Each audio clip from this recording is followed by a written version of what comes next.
Quand on place des documents Photoshop à l'intérieur d'InDesign ou d'Illustrator, on peut continuer à travailler en RVB jusqu'à la livraison finale. Ça nous donne plus de flexibilité, mais par contre, il faut faire attention à un certain nombre de choses. Et il faut surtout convertir selon le profil de destination. Et pour ça, il faut consulter notre imprimeur. La majorité du cas, ça va être du CMJN, donc CMYK. Mais est-ce que ça veut dire qu'il faut automatiquement toujours travailler en CMJN dans Photoshop? On va regarder comment s'y prendre pour rester le plus longtemps possible en RVB de manière à être plus flexible. Parce que souvent, on a des livraisons multiples. Donc, le même travail peut être rendu en RVB pour le web, en CMJN d'une certaine manière pour une impression, puis en CMJN d'une autre manière pour une autre impression, à partir de la même job, à partir du même fichier Illustrator ou InDesign. Donc, ce que je veux dire ici, ça correspond autant pour InDesign que pour Illustrator. Donc, j'ai une petite circonstance ici où est-ce que j'ai un document Photoshop mis en arrière-plan de mon Illustrator.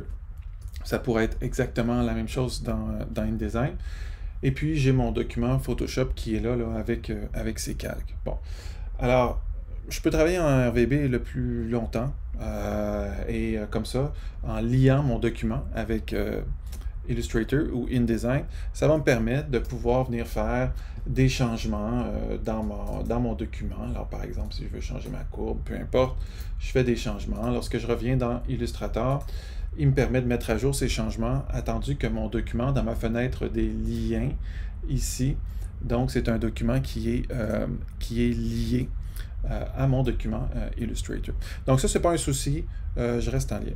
À partir du moment où j'ai terminé, donc je vais faire la phase de production, donc je vais produire mon document, je vais aller travailler sur le pré-presse de mon document, de manière à ce qu'il soit conforme à mes normes de pré-impression.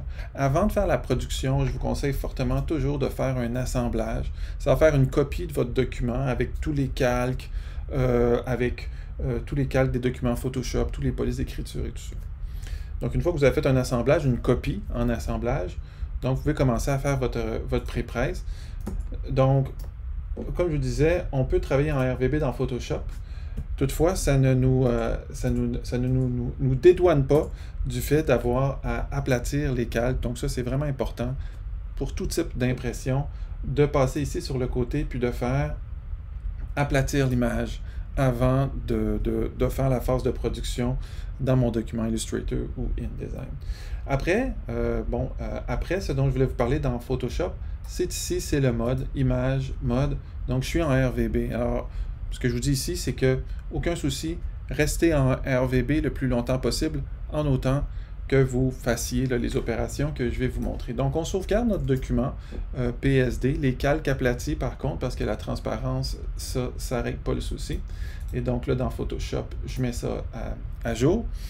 Et avec mon document Photoshop, maintenant, dans Illustrator ou dans InDesign, c'est en faisant la conversion vers le PDF que je vais convertir en CMJN.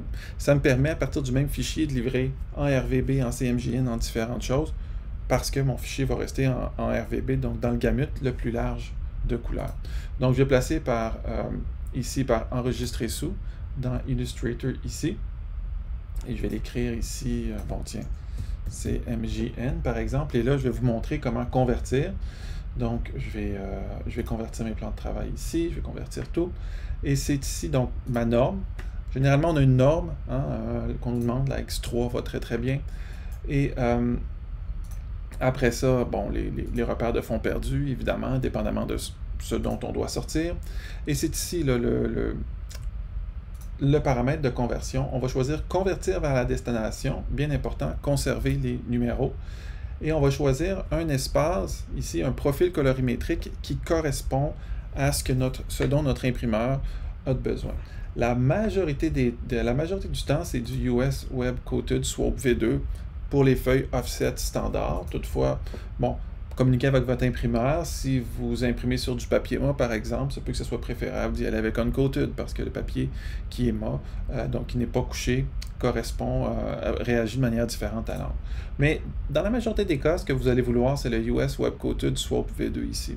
Et tout simplement, là, en faisant ça, ce que ça va faire lorsque vous allez enregistrer votre fichier en PDF ici, c'est que ça va lui-même aller convertir votre document en CMJN. Donc, le document, au final, va être livré au bon format en CMJN et vous pourrez garder ça dans votre document en RVB et livrer après ça une copie pour le web, une copie pour courriel, puisque vous n'aurez pas converti en CMJN à la base. Donc, juste vous rappeler d'une chose, il faut quand même aplatir les calques de notre document Photoshop avant de commencer la production.